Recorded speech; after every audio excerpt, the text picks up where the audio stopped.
in the NDC 3.0. On a regional level, ARENA signed a memorandum with the South Asia Association of Regional Cooperation at the beginning of this year, aiming to build cooperation on regional renewable energy roadmaps and developing long-term capacity and developing long-term energy scenarios for South Asia. Furthermore, we have facilitated knowledge sharing on bioenergy between Nepal's Alternative Energy Promotion Center and the Department of Renewables Energy in Bhutan. ARENA recognized how critical the vast continent of Asia is as a whole for achieving our objective to triple installer capacity by 2030. Asia is a continent defined by its large population, vast size, diverse landscape, ranging from landlocked country, regions like Nepal, Bhutan, and Central Asia, to the vast coastal communities regions in Southeast Asia, East Asia, and the rest of South Asia.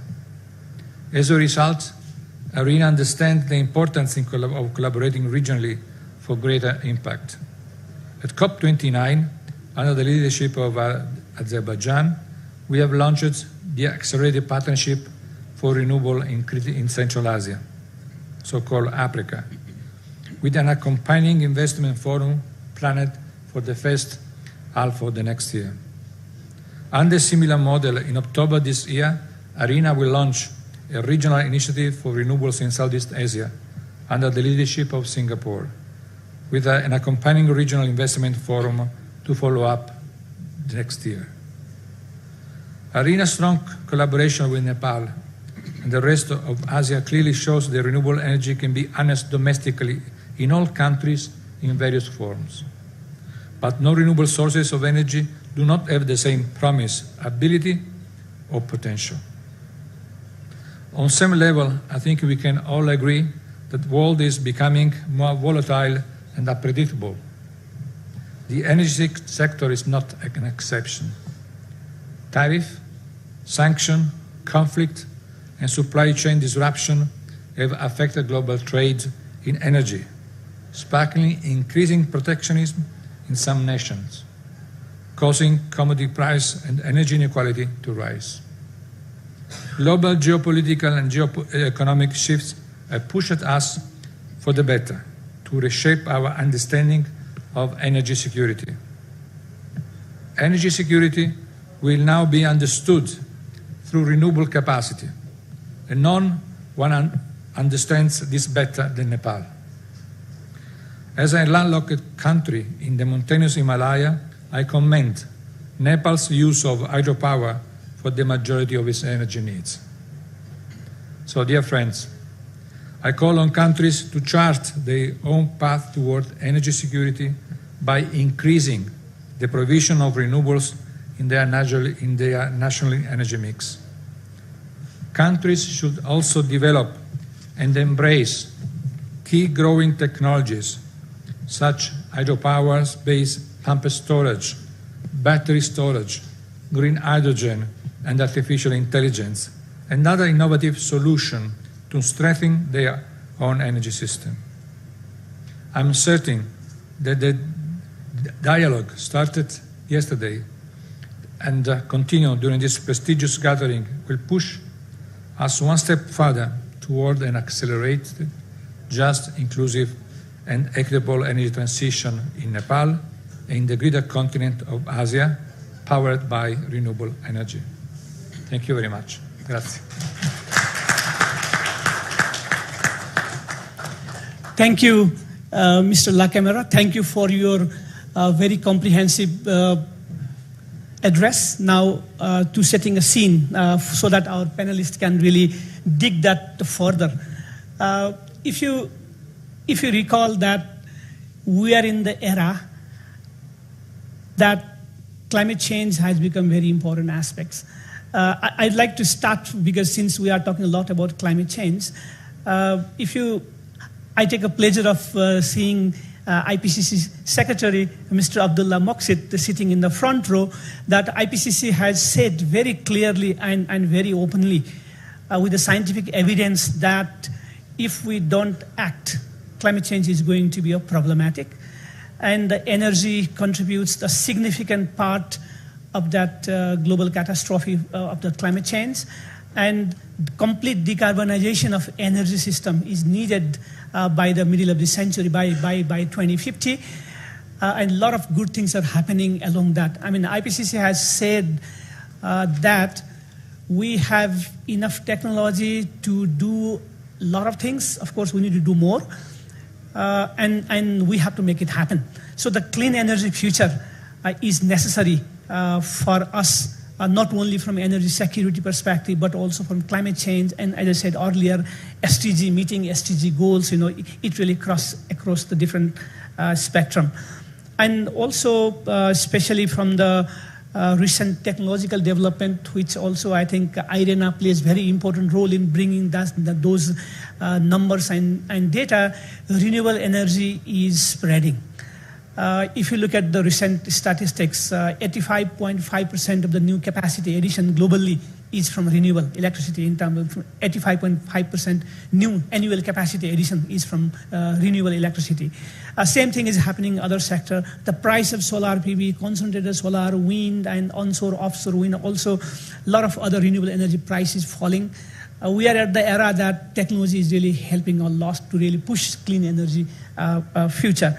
Now, we have a lot of lessons to be learned globally, and especially any clean energy discussion that I want to pose to our panelists touch upon a couple of dimensions. One is a technological dimension, but the other is the policy dimension. And then financing is a very important aspect because this clean energy technology need to be financed. Then the capacity building remains a very important elements that we need to handle in order to speed up the energy transition, clean energy transition, and the international cooperation sits in the very, very heart of this.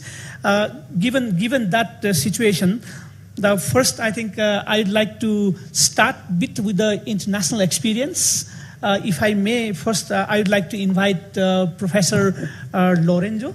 Professor Lorenzo, you excel in energy law, especially regulatory policy. Among the different policy instruments, regulatory policies, of course, together with the other economic instruments, are very important. And regulations and policy has been a driving force for clean energy future, what we have seen in many years. So what do we know from international experiences in terms of the policy to really drive the clean energy future? What lessons can we draw for regions like Nepal and mountainous region from the experience of this policy drive in internationally, what's happening around? Thank you very much for your very challenging question. It's a pleasure to be here to provide my experience and my ideas about what is important from a regulatory perspective. And what I really would like to bring forward with this time that I have at my disposal is that we have to be aware that we see from the international level to the very local level that the gap between what we call legal effectiveness, the ability to cope with legal standards, and then the effect that achieving the legal standard have with solving real-life problem, real-life effectiveness, is increasing over time rather than decreasing, which means that even when we are able to achieve regulatory standard, we may fail to cope with climate change challenge. And to explain what is important to know from a regulatory design perspective so that we can account for them and hopefully we can redress this trend, is that there are several regulatory instruments that are better suited in closing the gap than others. I will make, in the brief time at my disposal, just a very general example based on something that we all know, the Paris Agreement. Look at Article 2. It's used the legislative technique of so-called environmental quality standards. It says the ecosystem Earth will function properly if we are able to keep the temperature below 1.5 degrees, or in any case, well below 2 degrees Celsius. Relatively speaking, that is a very good technique to link real-life effectiveness with legal effectiveness. You see a difference. The 1.5 degree is a static quality standard. Science will evolve, like always the case, and therefore law becomes outdated because there are new insights. So the 1.5 degree probably will be outdated. But we also have the well below 2 degrees, which is a dynamic quality standard. So it will evolve in its possibility for interpretation with the evolution of science, with new insight for the IPCC, for example. And that is fine. That is a better regulatory technique than what you see in Article 3 and following of the Paris Agreement that use so-called emission limit values, the national determinate contribution that each party member pledged in the reduction of greenhouse emissions. These standards usually are inspired by science, but they are the consequence of a political compromise. And by definition, there is more gap between the legal effectiveness and real-life effectiveness. With the growing of the importance of using renewables and specific techniques in achieving these goals, we see then we enter the third category of instruments, technical standards, that are usually then prescribe a specific technique on economic behavior or social behavior to be followed, and they became kind of more progressively static, increases the chance that even when we cope with these standards, eventually we are not able to achieve the goals at the level. We see that in the Netherlands now we stimulated greatly solar powers, and we want to change the system because now our energy grid is saturated with the amount of solar energy, so therefore it's creating disruption in the ability of cope with the balance. But we are stuck into a system that has fostered certain vested powers, those who have invested in solar powers, that fight against the ability to rebalance the regulatory framework accordingly.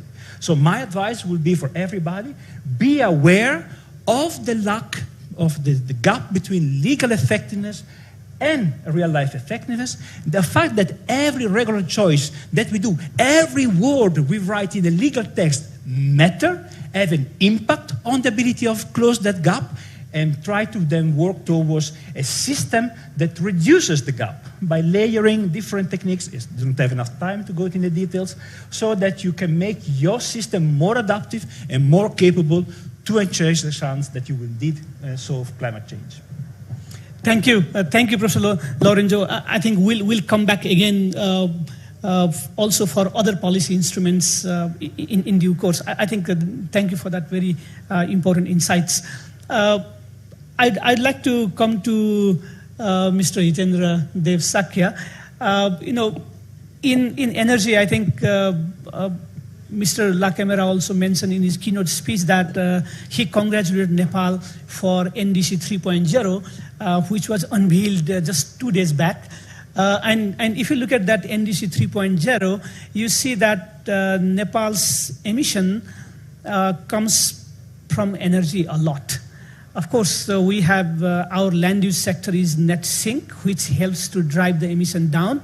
But when I looked at the NDC 3.0, I saw that our emission, including land use change, is around 38 million ton of CO2 equivalent, out of which 25 million comes from energy. And if you really look at the projection for 2035, which was in NDC 3.0, I saw that energy sector's emission in 2035 will be around 37.9 million ton of CO2 emission out of 62 million. And now, if you look at our projection for 2035 in NDC, energy sector is the one which is going to rapidly increase if we don't do anything.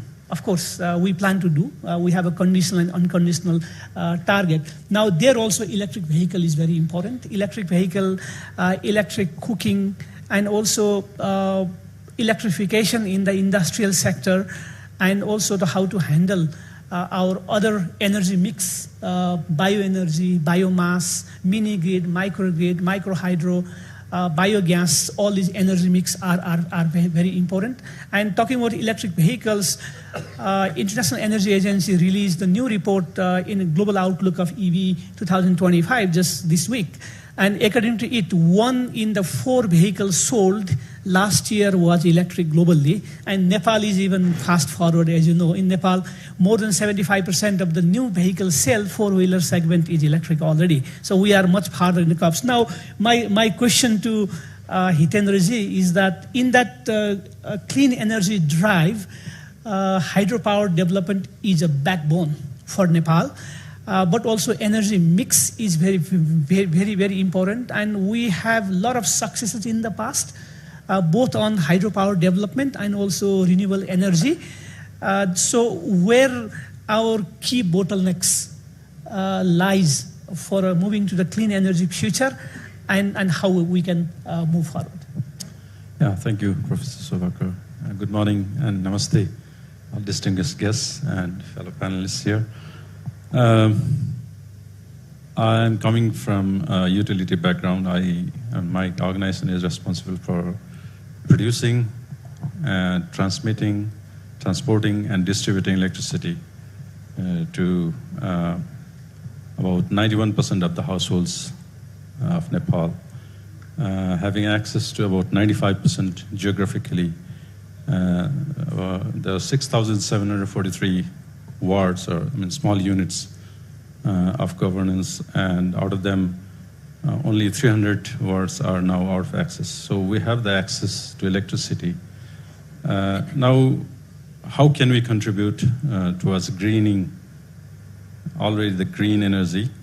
I have proposed, and we are working towards that with a fellow institution, Alternative Energy Promotion Center. And this would, at first sound maybe strange coming from the mouth of a utility chief, that we are proposing to increase the use of biomass, but efficient biomass in the rural households. What I'm trying to drive at is, 2024 energy survey has showed that 80% of our energy use is biomass, and only about 4% is from electricity. But interesting is that in household cooking, about more than 50% is firewood, and more than 44% is LPG, liquid is petrol gas. So this is where, I thought we can make a different proposition. And what we're trying to do is use, there's a clear direction towards electric cooking, but the electric cooking, it occurs in the morning and evening for about 1 hour in an average. Individually, it may be 2 hours or 3 hours, but in an average, it's 1 hour peak in the morning and 1 hour peak in the evening, and that causes demand in the electric infrastructure. I have to build generation capacity, build transmission capacity, and build distribution capacity to that tune. Double of it, but to be used only 2 hours a day. So instead of, and that is caused by, if it is caused by electric cooking, then I should look for alternative. So that's where I was brought into this proposition, where we provide electricity to all these 95% access, where we have access, to pellet and briquette making machines. So this pellets and briquettes, also when burning, they can use some fan electricity, very minimal. So that way, it converts the firewood, traditional firewood, into very efficient pellets. And out of 6,743 wards, we have more than 4,000 which are rural. And so this is the first step where we can really change, bring a change. And the next thing is the electric transport that you have mentioned. Yes, we are right now leading in terms of percentage of new vehicles that are electric, but we should also keep in mind that the roads that are already plying in the road will not come out of the road for some time to come, and almost 100% of the cargo trucks and large buses are still petrol. So the possibility of converting them into electric is something that we are trying to explore. But there are regulatory obstacles, as already Dr. Lorange mentioned. We have been trying to do this since 20 years. And we haven't found a procedure or regulation to allow conversion of electric vehicles. Keeping that note aside, what we are trying to do in NEA is promoting electric vehicles by adopting the electric vehicles first, walk the talk, as you say. So we have a lot of electric vehicles in our organization, but that just is a very small part of the whole transport scenario. So what we do is install charging stations all over the country. So we have about 62. In the beginning, we had them, big charging stations. And now we are promoting the private charging stations. There are more than 700 charging stations. We provide transformer and medium voltage, 11 kV, link up to the charging station and provide subsidized cheap electricity to those charging stations. That's the way we promote electric transport. There's still a lot of things to do in the electric transport. These vehicles that we have mentioned are all electric luxury comfort vehicles. They provide good numbers, but in terms of carbon emission, they don't contribute much because they ply so many kilometers in the road per day. So it would only change when the public vehicles and the cargo vehicles are converted to electric. And the economics is still not so favorable when we buy new vehicles there. So for Nepal, country like Nepal, where we don't have any manufacturing base, it makes sense to allow conversions and remove all those regulatory hurdles and plead from this platform again to all those regulators and lawmakers that please make it possible so that we can convert those vehicles into electric or hybrid. So that will bring the emissions down quickly.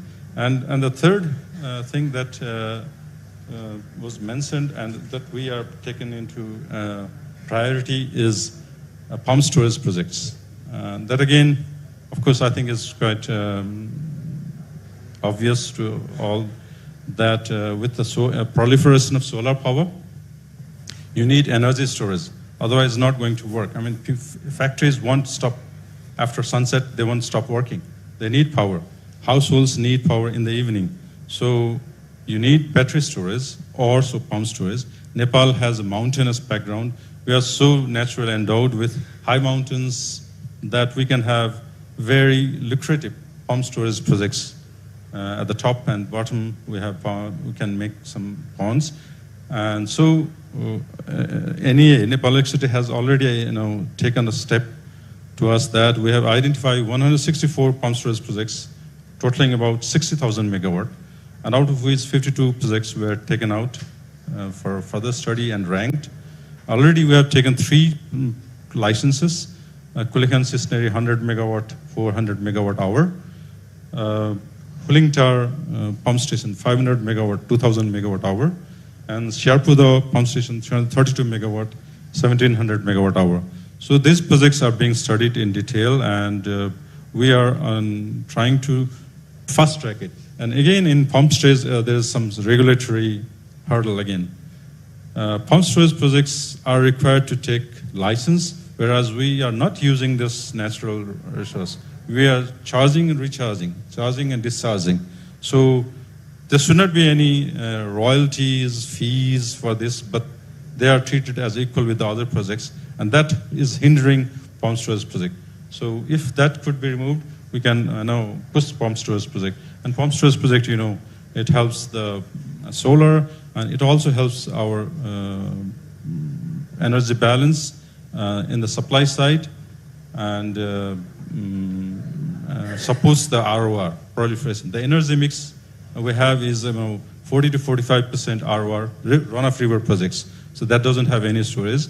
And 30%, about 30% is pumped, peaking run-of-river projects. So that can be peaked or stored only during winter season. Wet season is all 24 hours, same capacity, and only 20-25% reservoir projects. That's the energy mix. So when we have so much of a run-of-river project, it creates problem to us. We have surplus during the wet season, and it's not constant surplus again that we can sell in India. It's like it's spill energy type of, for 18 hours we have spill, and then 6 hours we can't. We need to have them. So to balance that and to make it flat and make that energy the same electricity, but we want to make it good quality and sell it to India. So for that also we need pump storage project. So pump storage projects help it flatten the supply. And finally, one point I just want to mention here is the micro hydros that we built when our network was not so wide-reaching in Nepal. We built micro hydros in all those rural households, more than 2,000 micros, and more than 2,000 groups of heroes in those local villages.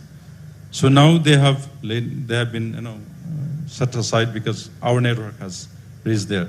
So that's a tragedy for a local tragedy story. So what we are trying to do is interconnect those micro hydros to our grid network, make it possible, improve some of the infrastructures that might be required to make them connected to the grid. That will enable the local economy, local sustainability, and also help our grid as a local resilience from nature or other disturbances. So, and the final is, in the transmission lines are causing, facing a lot of local resistance, because everybody says not in my backyard. They want the transmission line, but not in my backyard. So how do we promote that? So what we are proposing is that right on the right of way, say, you can install solar panels. We will go and take it at your doorstep at the highest price that is possible. And we'll also facilitate the banking, we'll also facilitate all other mechanisms, and your land under the right of way, which would normally be unused, would now be used for solar. So we are now getting the win-win situation. So these are a few steps that we are adopting to green the already green energy. We are 100% green.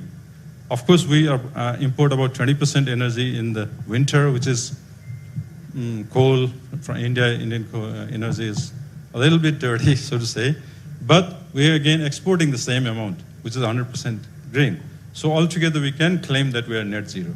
And from next year, we'll be surplus, so we'll be net negative. Thank you.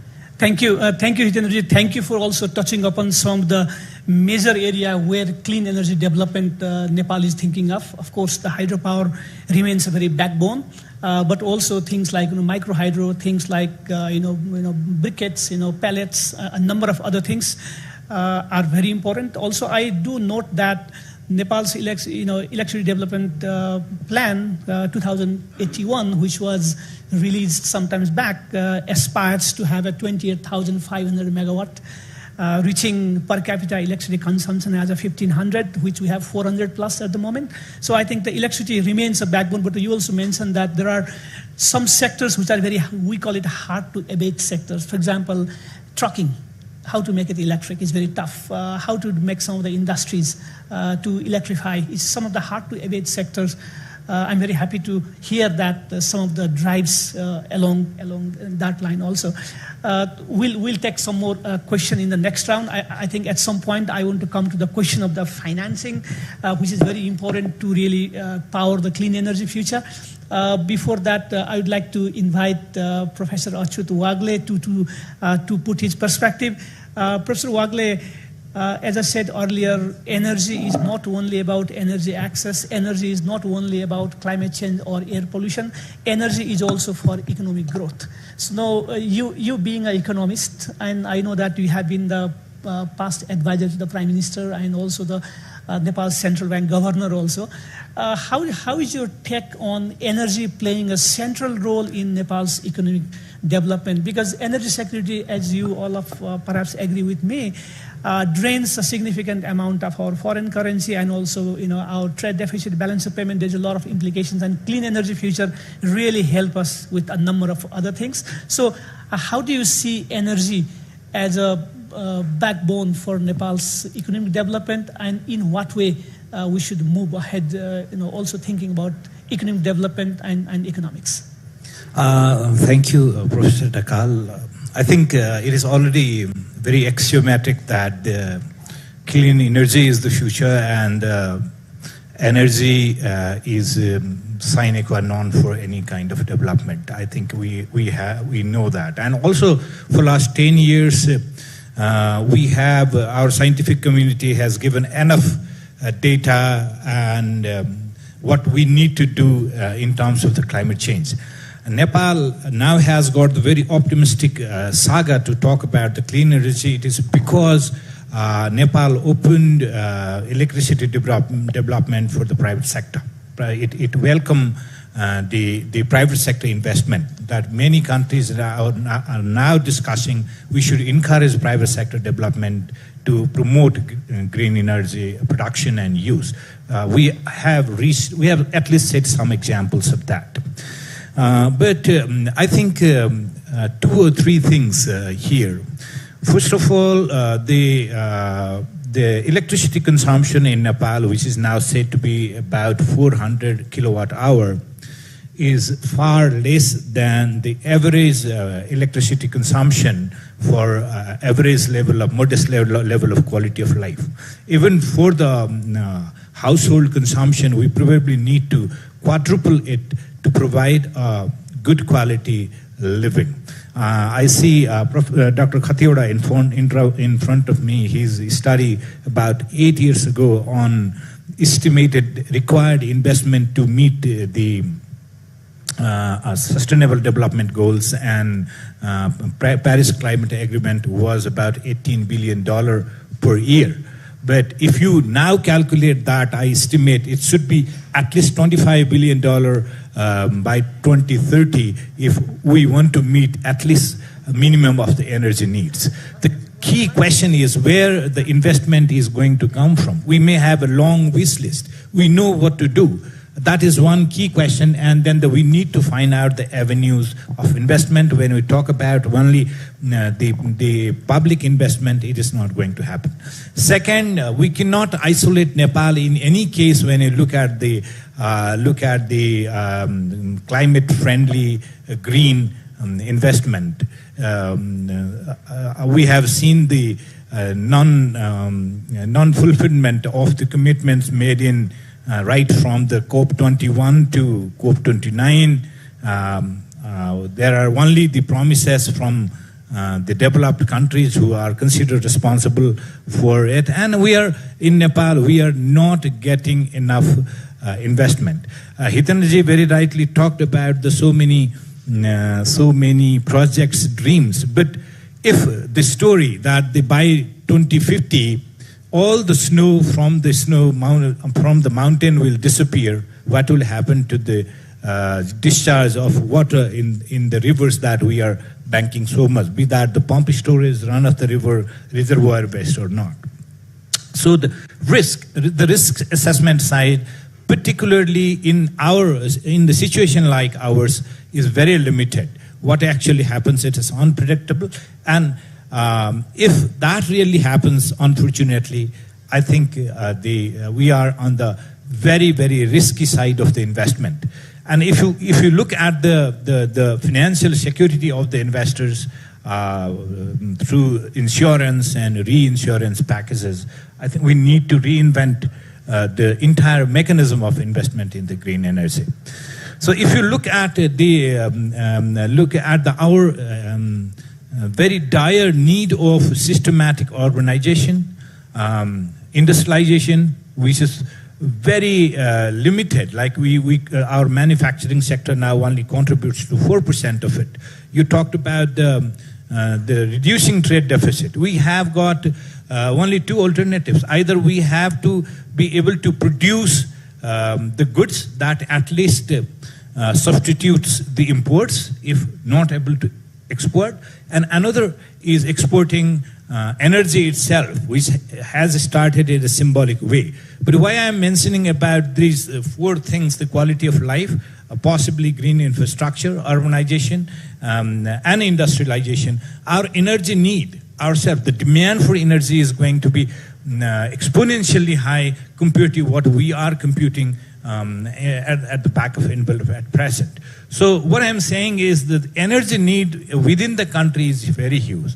Having said that, I don't want to preclude the possibility of exporting electricity and somehow offsetting the pressure on our imports, on our import bills. But we also, in a very sensitive geopolitical locations, to export energy to to one neighbor, the investment of other neighbor is probably not accepted. It is not explicitly said, but that kind of heat we are feeling when it talks about the energy trade within the region. Yes, we have already seen that the global governance on climate change is at least, if not collapsed, at least taken a back seat with the rise of the climate skeptic superpowers and withdrawing from the international arrangements. So even in the regional level, we are in a different state of geopolitics, being between two large, powerful neighbors and their competition for regional influence. Beyond economics, I would say, we also need to manage that, which is very tricky but extremely critical. Finally, in this round, what I would like to emphasize is we probably need to come out of some of the stories we are told for long, like we can invest in clean energy by selling carbon. I think that is, for me, I've said that in many forums that the carbon trading, the carbon footprint calculation formula is not made by a country like ours. The pricing is not set by us. Nobody can say what is the appropriate, reasonable pricing of per ton of carbon to be sold. The carbon market that was discussed in many of the COPs, including COP29, that is not there credibly. And the worst thing of all is the very idea of trading carbon is very indirectly allowing the developed countries to continue pollute. You produce as much as you want for your people, for your economy. You emit carbon, but we'll buy it. So it is this mechanism is not going to work, and unless there is a behavior change of the government in the developed countries, unless they are not willing. How would I say that? If they are not willing to change their consumption pattern in vehicles, in air conditioners, in flying. We said we have got heavy trucks and buses, but what about the aeroplanes? When do we think we will be able to replace fossil fuel to fly aeroplanes? And there are already 1 million aeroplanes ordered to be delivered by 2040, and they will be flying in our skies for at least 2060, and then they are not going to be replaced anyway. They are not going to be flying by the clean energy. The fossil fuel, same applies with the huge ships. So I think the small tokenism and small scale efforts are not going to drastically differ the scenario towards the positive outcome.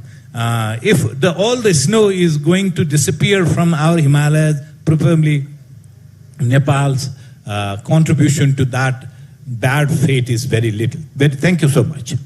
Thank you, Professor Wagle. Thank you for making several points very clear. I think we have to be very careful on how we do our own clean energy development aspirations, because there are multiple angles through which this has to be played.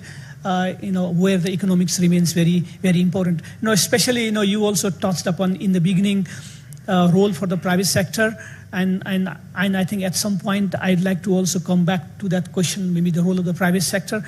We have a lot of colleagues here in the room from IPPs, and also a lot of drive in Nepal to really push forward the private sector in the renewable energy business. So maybe that also important angle maybe we can pick at some point. Let me invite to Dr. Aditi Mukherjee. Dr. Aditi Mukherjee, Nepal is not very new to you. I know that you have lived in Nepal in the past, although you are now a CGIAR in Nairobi. And also, I'm quite aware of the fact that you work a lot about agriculture sector and the energy and the cross interconnections between how energy and other SDGs are linked, and also for the fact that in order for the clean energy revolution, communities should be in the center, and the benefit sharing for any clean energy issue is very, very important. So I'm hoping that you'll put your strong perspective in some of these issues. Thank you, Dr. Dhakal, and thank you to the organizers for having me in this meeting. I represent an organization called the CGIAR. CGIAR, for those of you who don't know, is the world's largest publicly funded research and innovation organization working in the field of agriculture. We are present in over 80 countries, and we work on the entire agricultural value chain. Within the CG, I manage the climate portfolio. So obviously, a lot of my interventions are around agri-food systems and the need for energy transition in the agri-food system. Our keynote speaker did mention the agri-food system at the beginning, but we did not hear a lot after that. So let me first begin by saying that while we pay a lot of attention to renewable energy in transport, in industry, in domestic, and obviously in energy, those are very important. But it's important to remember that the agri-food system emits 1/3 of the global greenhouse gas emissions, of which a lot of it is non-CO2, a lot of it is methane and nitrous oxide, etc. But the fastest growing part of it, according to IPCC, and I was an IPCC author in the last cycle, according to the IPCC, the fastest growing part of the emission in the agri-food sector actually comes from the use of energy in food production. That could be in the pre-production stage, or it could be during production. For example, irrigation in our region is a big consumer of electricity, but also electricity is needed in the post-consumption. So agri-food system remains very important. As Dr. Dhakal also mentioned, I have worked here in EC mode. I used to manage the water and air theme in EC mode a few years ago. And then some of the work I have done as a part of International Water Management Institute, which is also a CG body. So I would try to make 3 or 4 points and use concrete examples from Nepal to demonstrate them. So having laid out the importance of agri-food sector and how energy use in agri-food sector is increasing, and yesterday we had heard the need for bringing back youth into agri-food sector, back into agriculture. One of the sessions was very much about how do we encourage youth.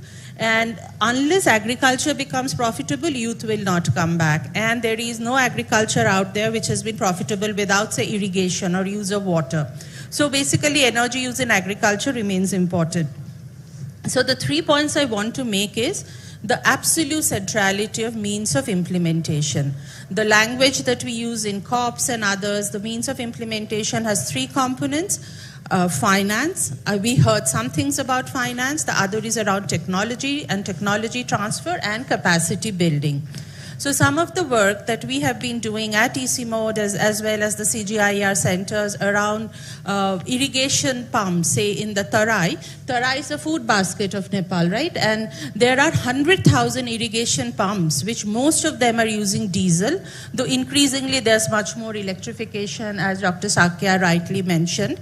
And we have been closely working with AEPC, and the ED of AEPC is here. And as some 5,000 solar pumps were installed in Tarai, and we did a number of studies which are all published in journals, they show that farmers who had access to solar irrigation pumps actually grew a more diversified body of crop, they had more income and all of that. But then 2 things happened. One is the grid got extended, very much like the microgrid example, which meant that these standalone solar pumps are not so much used anymore. So their technology became a constraint. Can those solar pumps be connected back to the grid so that farmers, when they are not using their pumps, can sell electricity back to the grid and get decent income? So that's kind of a technology issue. The other issue we found was around capacity. So there are, every nook and cranny of rural Nepal, or for that matter, India and Bangladesh, you would find hundreds of diesel pump repair agents. But you will not find anybody who are capable of repairing these solar panels. So some of the work around capacity building, how do we ensure that the labor force who are already engaged in repairing those pumps can be used in repairing solar pumps? So the capacity angle is very important. On the finance part, obviously in Nepal, the good thing that happened was a lot of the municipalities used their own funds to fund these solar pumps, but that's not necessarily what's happening in the region. The farmers at the end of the day are having to pay astronomical sums for installing solar pumps when the climate change problem was not their own making. The final point I want to make in this is the absolute importance of just transition. Justice has to be at the heart of this energy transition that we are talking about. Those who have contributed the least must not be the ones who are at the receiving end. So there are some of the work that we have done in the hydropower, and Nepal again has excellent examples of benefit sharing. We did a study at EC Mode looking at the benefit sharing in hydropower across the whole Hindu Kush Himalayas, and actually Nepal came out with some of the strongest examples. There are examples of royalty sharing with the rural communities. There are examples of equity where a rural community actually got a share in the hydropower. So that are some of the really good examples of how you can incorporate communities in this just transition. So I would like to finish my intervention for this round by talking about the importance again of means of implementation, finance, capacity building, and technology transfer, and keep the communities at the heart of this energy transition. It's not about technology alone. It's about how the communities interact with those renewable technologies and how they are benefiting. So back to you, Dr. Dhakal. Thank you. Thank you, Dr. Mukherjee. I think that's very, very important. I think what we do, why we develop energy is for humans, is for us, for the community. So I think that those are very, very important aspects. I am realizing that I'm not that great moderator in terms of time, as I'm looking at the screen that 25 minutes have left, and I think the beautiful lady on the blue sari is already indicating me that I have 25 minutes left. So I think I'll come back to the panelists again, but I don't want you to forget our audience. So before I come to the second round from the panelists, I want to take one or two questions on the floor. Then I think I'll come back to the three questions back to our panelists. The first is a bit of a financing issue. From clean energy. Second is on maybe role for private sector, and the other is international cooperation. So 3 points I want to come back in the next round, but before that, we wouldn't want to run over time, so I want to take a few interventions from the floor. I already see Honorable Member of Parliament, please. Yes. Can we have a microphone?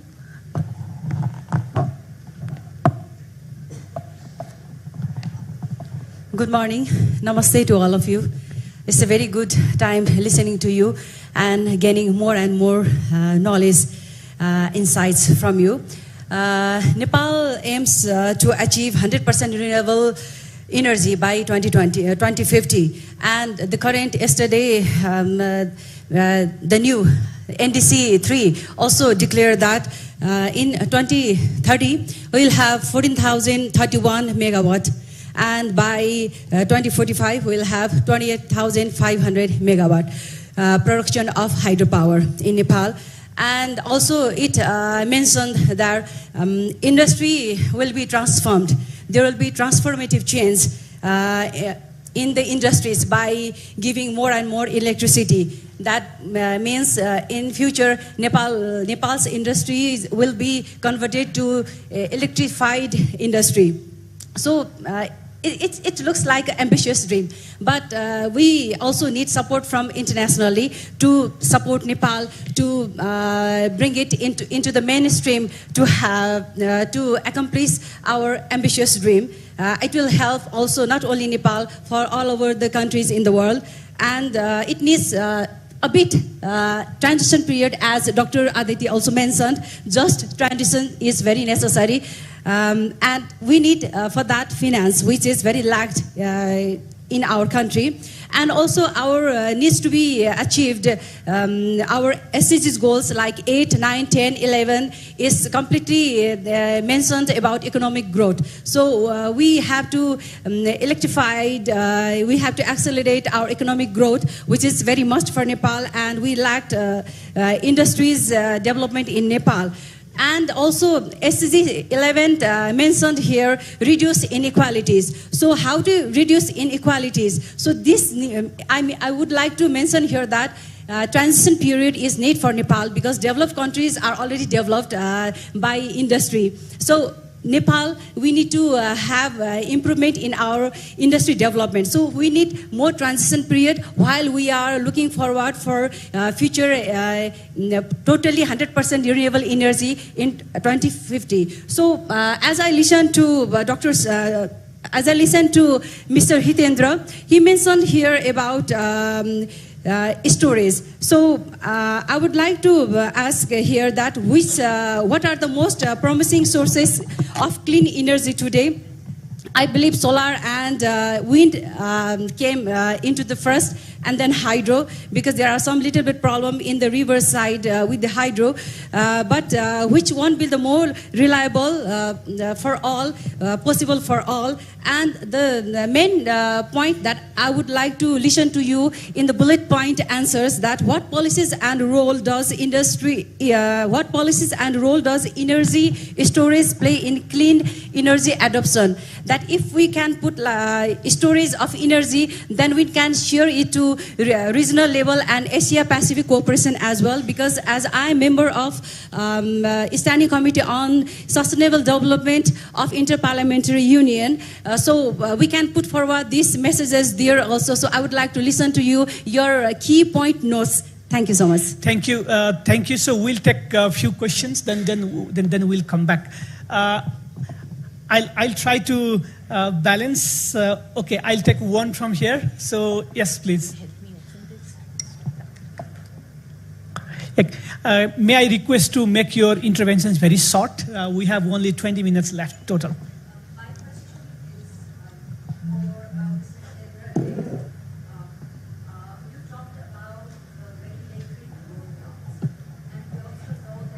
My question is for you talked about regulatory roadblocks, and we also know that Nepal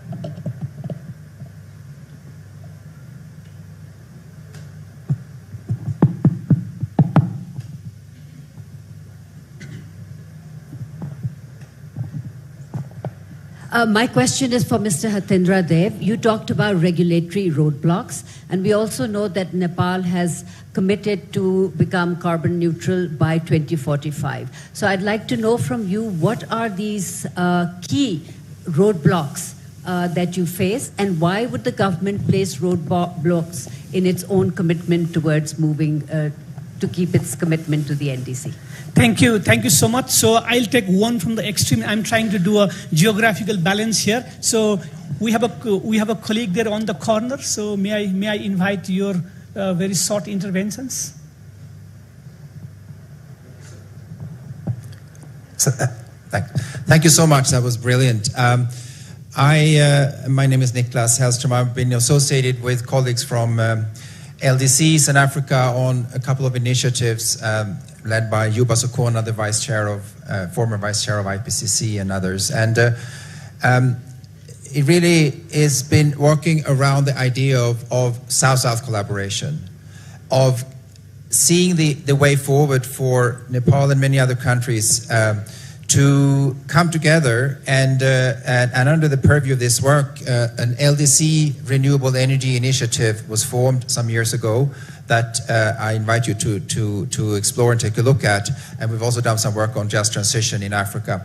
And I think the key point here is really to say, as you said here too, there is a scope for a really radically different model of energy. And it can really cater to well-being, of course, and a mushrooming of bottom-up initiatives that interconnect and have also diversified ownership, and driven by public interest. So there's a lot of very important things here. But one thing that also was said already in the panel, seeing energy not just as a lever for climate, of course, and development, but also as a way to break dependencies. and trade deficits and so on. So the idea of actually having a long-term planning horizon to 100% renewable energy that caters to all the needs, quadruple of the demand or whatever, but also to create the conditions for manufacturing and controlling the technologies in the South. But that can't be done country by country. It needs South-South collaboration. So I'd be keen to hear reflections from the great panel on the scope for really forward-looking, assertive South-South collaboration, especially in this very fraught geopolitical context we're in now. And many countries in the global South sit on all the resources, the critical minerals, the sun, the wind. So there's immense scope for that. Thank you, Nicholas. I think we'll come back to that question of international cooperation, South-South cooperation, LDC support. Maybe I hope that we can take it. So maybe I'll take one question from the center. So okay. Hi, my name is Navoch. I have a very simple question. Nepal seems to be at a very interesting place, given that there is clean water, there is biomass, there is a lot of sporadic but yet availability of wind, good quality wind that is available, sporadic but available still, and solar. Have you thought about hydrogen? And is this something that has been thought about? Is there some work that has happened there? Because it solves the problem of storage. It solves the problem of clean, green. It also solves the problem of being able to not do any other interventions beyond what is already happening and yet make energy happen. Thank you. Thank you. I think I want to come back to our panelists. Before I come back to the panelists, I'm a little bit biased being an IPCC author for several cycles. So I see Mr. Abdullah Moqsit. Do you want to say a word about IPCC and clean energy? Any 1 minute in the microphone is behind you. Thank you very much, Professor, but I was not prepared to be frank. This is second time. But let me highlight something which is really important for IPCC, and I think ADC made it clear, because IPCC is not doing research. IPCC is assessing research. And IPCC working with cycle. That means our are coming for 6th cycle, because now we are starting 7th cycle. But I really liked your intervention all, but also the one from ADC, that I think 6th cycle of IPCC was a cycle-oriented, solution-oriented. And any information, any option provided by IPCC in 6th cycle give a set of solution to any country, anywhere in the world, to be implemented. But IPCC is not dictating. IPCC is proposing, and it is for the country, for the local region to adapt the solution in their context. And what was proposed here in Nepal, I want to highlight what said. We have many success stories here, and we have a test bed of solutions that can be shared everywhere in the world. Thank you very much. And thank you to catch me once again. Thank you. Thank you so much. So I'd like now come back to our panelists. We have 15 minutes. So I would like to hear your view on, I think what we said is that clean energy is very important. It has multiple dimensions. We need to do a lot of things. But also I heard you saying that small incremental changes are not enough for us, because our requirements are much bigger, our aspirations are much bigger. So we need to have transformative change. Incremental change is not enough. So now, in order to have that transformative change, what are the most important elements that you see for that scaling up transformative change? Just one or two, just maybe one or maximum 2 points very quickly. From the dimensions that you have addressed, in your first cycle of talk. So maybe again, I'll start from this side. Maybe Mr. Hitenderji. Yeah. So should I answer the questions or? Yeah. Yeah. So I think there are also three questions, especially role of hydrogen, and also regulatory roadblocks and the storage. So yeah, you may also answer that. Yeah, thank you, Professor Suvakar. You mentioned transformative big changes, but I'm a believer of small things. Small is beautiful, and that's where I was proposing the pellets machines and converting electric to electric vehicles and pump storage in place of reservoir storages. So they are all, attacking the small, and that will go on to make a big change. So having said that, and answering the question from Honorable Member of Parliament about the storage facilities and facilitating the industry's electrification, again, I think the solution is not big storage projects. It is an ongoing project. Each storage project takes, in our experience, more than 15 years.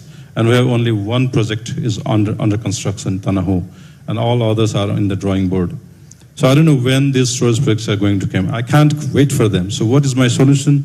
My solution is pump storage project and battery storage. So we have already proposed to the government, it is in the budget declaration, that there will be battery storages, and NEA is also going to take loans for battery storage in the industrial cities, 100 megawatt hour battery storage in each of those cities. So that is the solution.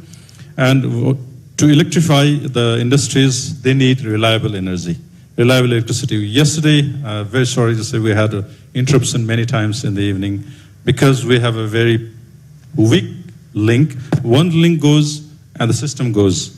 So that means the transmission network is very weak. So there also we are looking for private sector involvement, and the question of regulatory change is required here, and how to involve the private sector in the transmission network.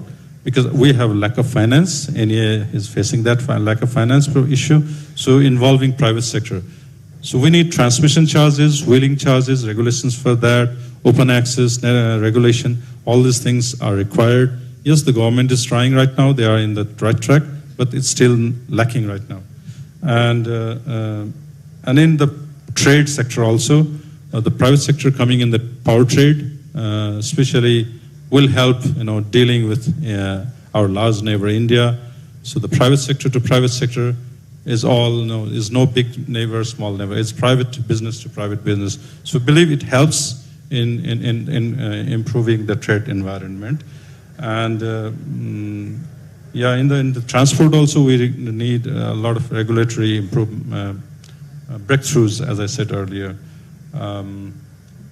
So all these small things go on to make a big change, I think. I definitely agree with you that the small things doesn't mean that it can't be, it's not incremental. Basically, small things really makes a big effect. Thank you. I'll come to Professor Lorenzo. May I add a couple of remarks based on the same question, please. Because it was also mentioned the importance of the just transition. And some lessons that we have learned, for example, in stimulating the win-win situation with the solar panels to avoid the not in my backyard mentality are very, very important and can be functional, but we always have to think also with the subsidies, for example, for electric vehicles, that usually this kind of measure will first and foremost benefit some group of society. So it's very important in thinking when designing these kind of schemes, also some kind of public funds, for example, a part of the revenue that could come from selling the solar energy to the grid should actually be put on a public fund to also help those groups of society which are not able to benefit from the first movers benefits that will be given to incentivize renewable energy vehicles or the further development of a renewable system. And so to avoid what we are now experiencing, for example, in the Netherlands, that there is a group of society that feels really left over, and now they are bringing forward concern through representative democracy, therefore voting political parties that are slowing down the move towards a more renewable system altogether. So this element of just transition should be a red line throughout the various regulatory reform and system, and both focusing on financial and more hard law approaches that could help moving up the reforms also more quickly. Thank you, Professor Lorenzo. I think that also goes back to the question I think some other colleagues also raised about just transition. Professor Wagle. I think time is running out. I'll touch upon 2 or 3 things. I think key is, of course, money. And how can we source it? So there's no question about that. We may talk anything from clean energy to adaptation to... So we probably need to, even we talk about South-South cooperation, we probably need to redesign the investment pattern, investment institutions, investment instrument, and prioritizing where we will be investing. I already mentioned about the role of the private sector, maybe the blended finance, public PPP, public-private partnerships, and among the partnership of the local governments in context of Nepal, they are resourceful. One question raised about hydrogen. I belong to Kathmandu University. At the laboratory level, we are generating hydrogen. We are producing hydrogen. We have got the refueling station. We also have got model vehicles. But again, the question of investment comes, and then to scale it up at the commercial level and to take it to the market, one critical aspect that it should be a government policy. They should recognize the research outcome of the academic and research institutions. Also, the market potential, the study that has been done. So to translate that hydrogen ambition in Nepal, we need policy. We have drafted one in collaboration with the government, but we need to implement it.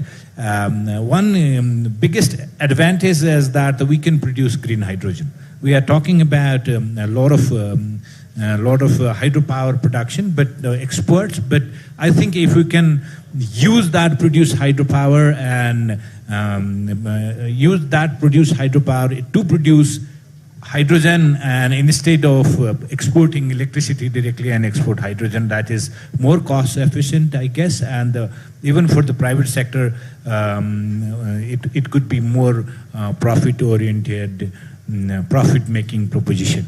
Thank you. I'll stop here. Yeah, thank you, Professor Wagle. Definitely, hydrogen is of interest. I think, especially for some hard-to-abate sectors in industry. So a lot of potential could be there. I'm very happy to hear that Kathmandu University is doing a lot of technical studies around it. Dr. Mukherjee.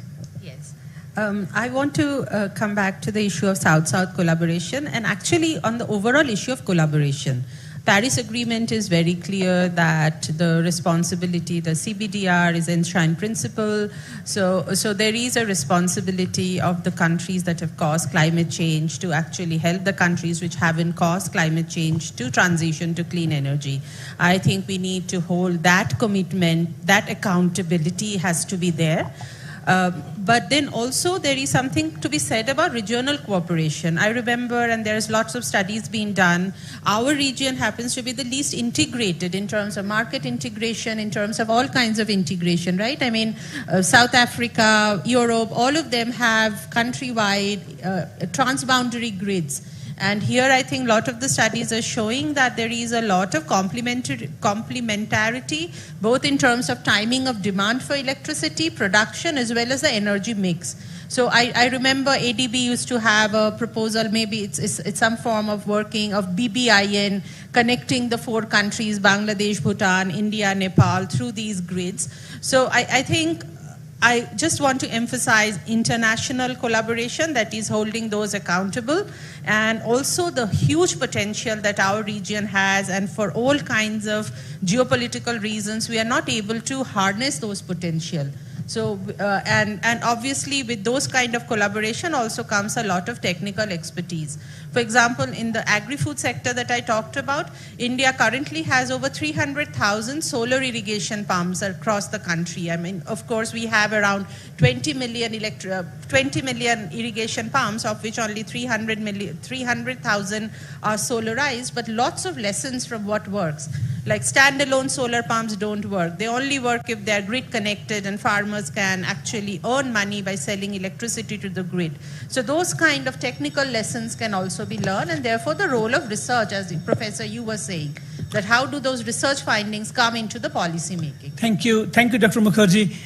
In next few minutes, I could not let go our keynote speaker. Usually we don't ask questions to keynote speaker, but there is a lot of question about money.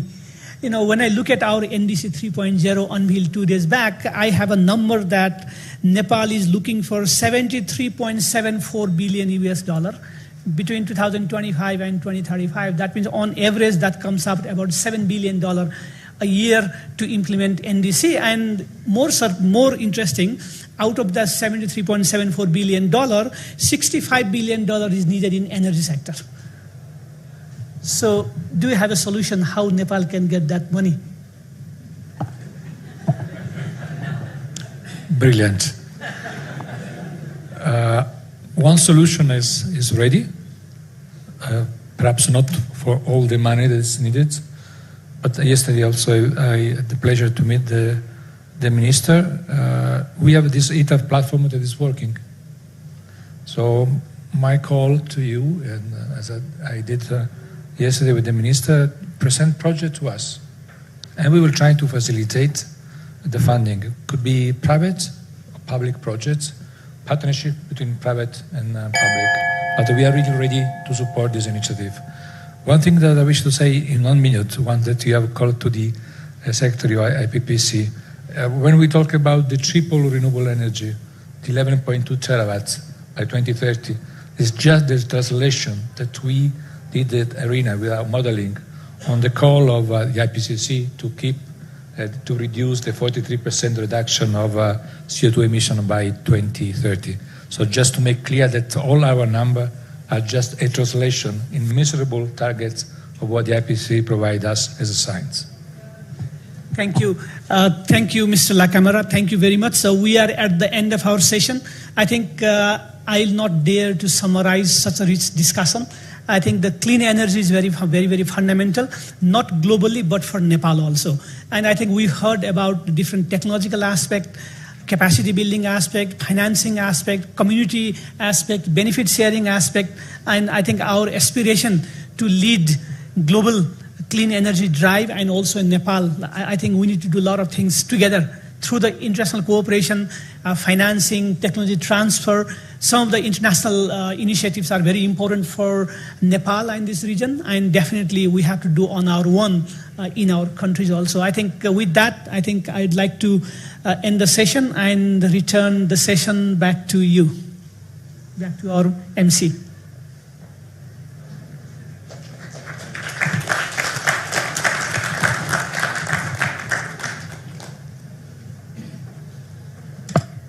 Thank you so much, Dr. Dhakal. I really appreciate that we've been able to finish the panel right on time.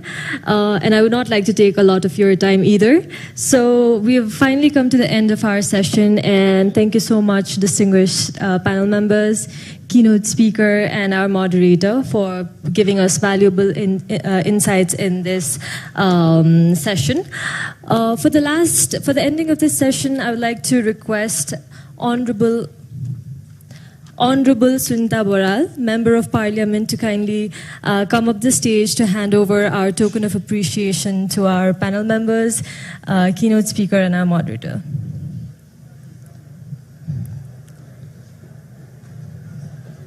Thank you so much.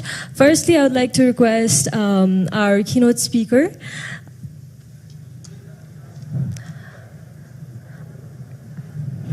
Dr. Camara, to kindly step forward. Thank you so much.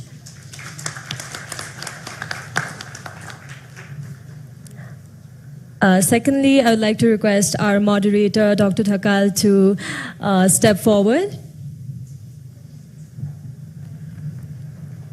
Thank you. I'd also like to request Mr. Hitendra Dev Shakya to kindly step forward.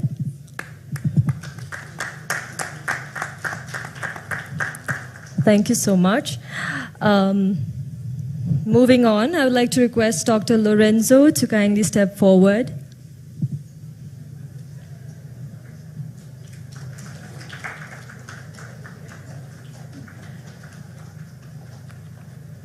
Thank you. Next, I would like to move on, request Dr. Wagle to step forward.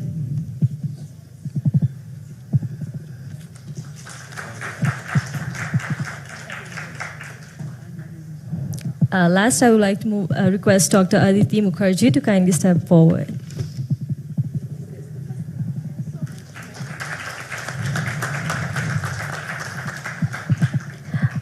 Thank you so much, Honorable Sintabaral. Also, I'd like to request all of our panel members, moderator, keynote speaker, and also Honorable Sintabaral to kindly again step back to the stage so that we can take a group photo. Thank you very much.